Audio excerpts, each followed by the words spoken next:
साल 1280 से 1337 तक देश का नाम माली, दौलत उससे भी ज्यादा दौलतमंद जितना कोई अनुमान लगा सकता है। इतिहास के सबसे अमीर आदमी का परिचय मनी मैगजीन में कुछ इन्हीं लफ्जों के साथ शुरू होता है। मनसा मूसा प्रथम के बारे में एक परिचय यह भी है कि वो टिम्बकटू के राजा थे।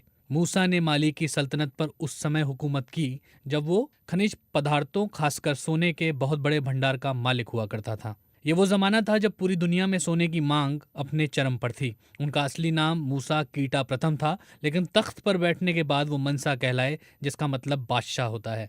पश्चिमी अफ्रीका के लिए बीबीसी की हालिया शुरू हुई पिजन भाषा सेवा के मुताबिक मूसा की सल्तनत इतनी बड़ी थी कि इसके अंतिम छोर के बारे में अंदाजा नहीं लगाया जा सकता। आज के Mauritania, Senegal, Gambia, Guinea, Burkina Faso, Mali, Niger, Chad और नाइजीरिया तब मूसा की सल्तनत का हिस्सा हुआ करते थे।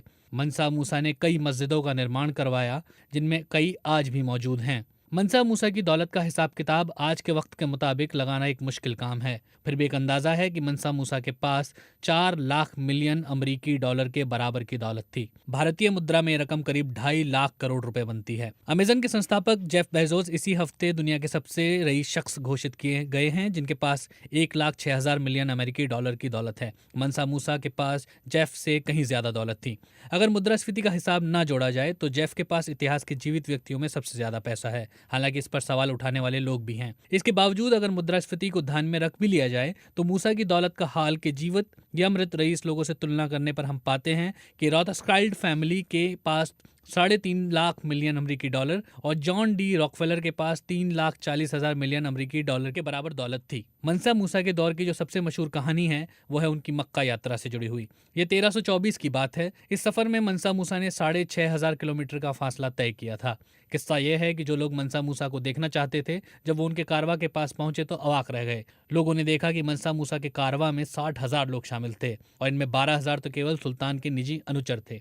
मनसा मूसा जिस घोड़े पर सवार थे उससे आगे 500 लोगों का दस्ता चला करता था, जिनके हाथ में सोने की छड़ी हुआ करती थी। मनसा मूसा के ये 500 संदेशवाहक बेहतरीन रेशम का लिबास पहना करते थे। इनके अलावा इस कारवां में 80 ऊँटों का जत्था भी रहता था, जिस पर 136 किलो सोना लदा होता था। कहा जाता है कि मनसा मूसा इतने उदार थे कि वो जब मिस्र की राजधानी काहिरा से गुजरे तो वहां उन्होंने गरीबों को इतना दान दे दिया कि उस इलाके में बड़े पैमाने पर महंगाई बढ़ गई।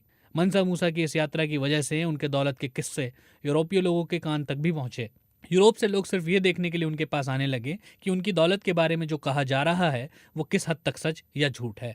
मनसा मूसा की दौलत की जब पुष्टि हो गई तो उस वक्त के महत्वपूर्ण नक्शे कैटलन एटलस में माली सल्तनत और उसके बादशाह का नाम शामिल किया गया। 14वीं सदी के कैटलन एटलस में उस वक्त की उन तमाम जगहों का वर्णन है जो यूरोपीय लोगों को मालूम थी। मनी मैगजीन में यूनिवर्सिटी ऑफ मिशिगन के इतिहास के प्रोफेसर रूडोल्फ वेयर कहते हैं, ये इतिहास के उस सबसे अमीर आदमी की बात है। जब आपके पास इतनी दौलत हो कि इसका अंदाजा लगाना मुश्किल हो जाए तो ये समझिए कि आप बहुत अमीर आदमी हैं। शायद मनसा मूसा के बारे में यही एक लाइन कही जा सकती है।